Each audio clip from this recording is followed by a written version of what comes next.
Magandang araw mga kaibigan, kumusta po tayo? Sana po ay nasa buti tayong kalagayan.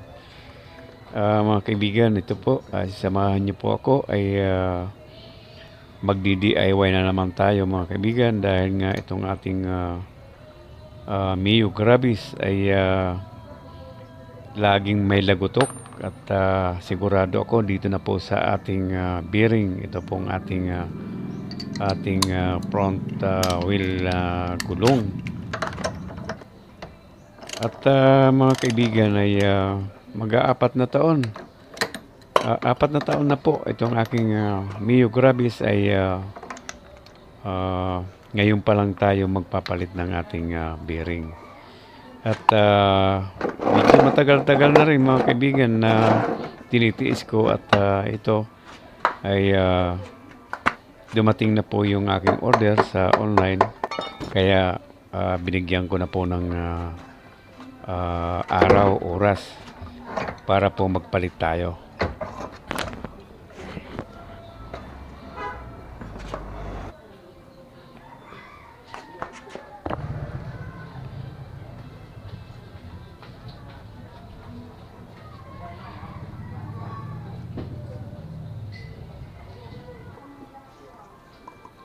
Mga kaibigan, ito medyo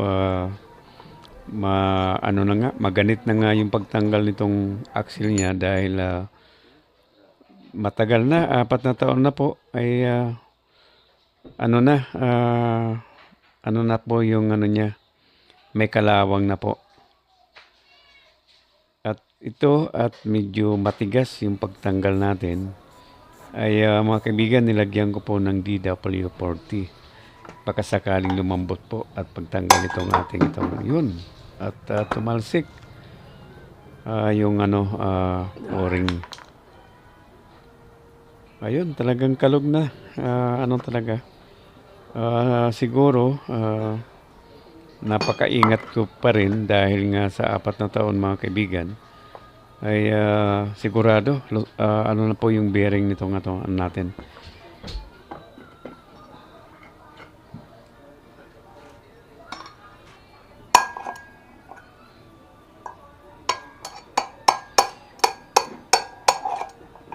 At ito mga kaibigan, ginamitan ko lang ng itong ating tools.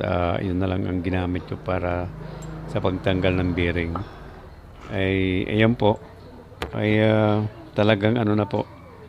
Wala na.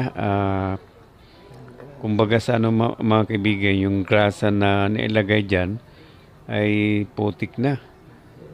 Medyo tumigas. Kaya nagtataka ako bakit ganun talaga. Lagutok ng lagutok pag lalo na pag nagre-revolution ako. Lalo na sa mga lubak-lubak, talagang hindi na po maganda. Talagang kaya kailangan talaga mga kaibigan at pag mga ganong katagal, kahit siguro pag naramdaman natin na mayroon ng lagutok ay kailangan magpalit talaga tayo. At ito mga kaibigan, nilihaan ko muna ng 1,000 para matanggal yung kalawang bago ko isalpak. At mga kaibigan, ito nga pala yung bearing na binili ko sa online. Ito po ay nagkakalaga ng 200 bawat isa. At yung dalawa ay 400 plus yung shipping fee niya ay siguro kulang-kulang 500. Marami naman po mabibili na medyo mura. 120, 150 pero mas ginusto ko po yung ganitong baka sakali pong medyo matibay-tibay. Genuine naman nakalagay sa Yamaha. Ayan po at parehas naman. Kaya tinignan ko muna yung mga nakalagay doon, yung mga komento doon kung okay po yung ito po yung binibenta ng okay naman po. Kaya ito na lang ang kinuha ko.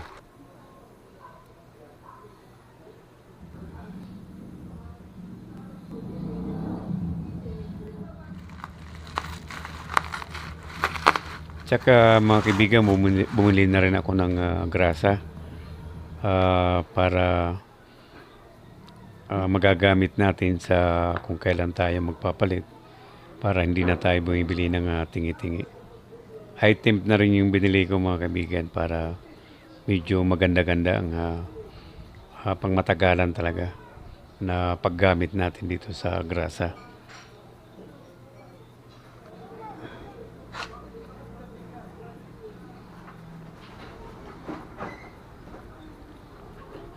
At ito mga kaibigan, hindi ko na tinipid dahil siyempre marami tayong bago yung grasa natin ay kailangan hindi ko na rin tipirin para kahit man lang tumagal din ng sa 4 na taon o kaya kahit 1 taon, okay na. 2 taon ay okay na yon. At ito yung ginagagamitin kong pangpukpok mga kaibigan ay size 24. Tinignan ko muna ay sukat na sukat siya doon sa bearing para hindi po masira.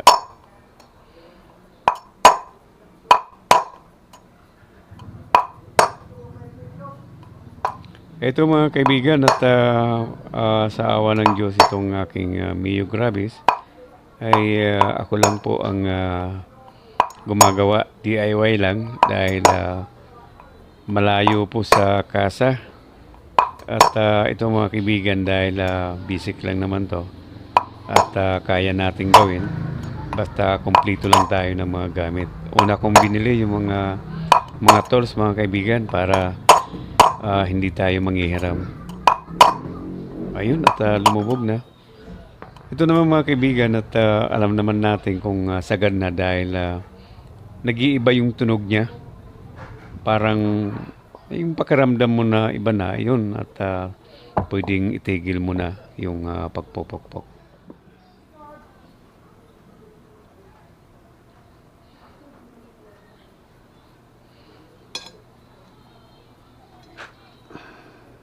DIY lang mga kaibigan, huwag tayong matakot basta ingat lang at sundin natin yung mga tutorial kung paano gawin.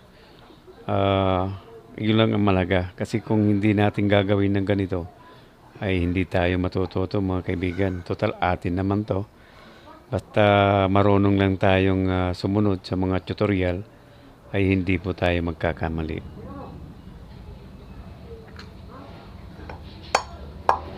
At saka pangalawa mga kaibigan, medyo malakas din ang loob ko dahil yung kapitbahay namin, yung kapatid ko ay mayroong motor shop. Kaya pag medyo alanganin ako, ay huwag tayong mahiya magtanong. Iyon ang pinakamahalaga.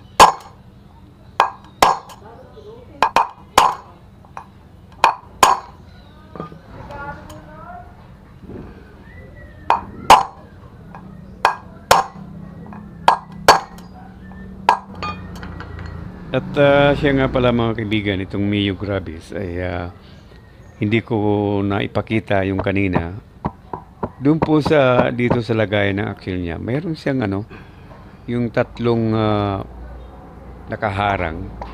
Kaya kung baguhan lang kayo na magtatanggal ng bearing, unahin niyo po tanggalin itong dito po sa may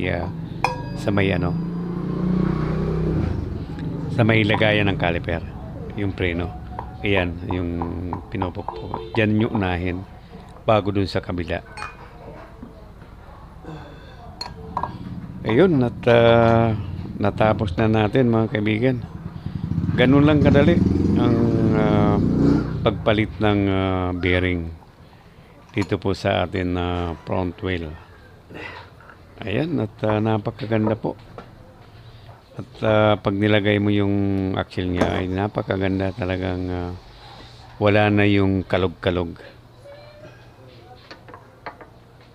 Ayan, at kabit na po natin mga kaibigan. At siya nga pala mga kaibigan at doon po sa mga baguhan na nanonood sa aking YouTube channel at ako po mga kaibigan ay humingi po ng tulong. Kung maaari lang po ay paki-subscribe Dahil yan po ay malaking tulong na rin po para sa aking dito po sa aking ah, YouTube channel. At yun po ay matatanaw ko po ng malaking utang na loob. At ito at hinigpitan na po natin. At siya pala mga kaibigan at pagpasensyahan nyo na po. Minsan nauutal po tayo. Ganun talaga mga Bisaya mga kaibigan. Pagpasensyahan nyo na. Ayan at okay. At tapos na po. At napakaganda po ang ayan at wala po yung tawag nito na pag pinaikot mo yung may sumasagi. Smooth po mga kaibigan.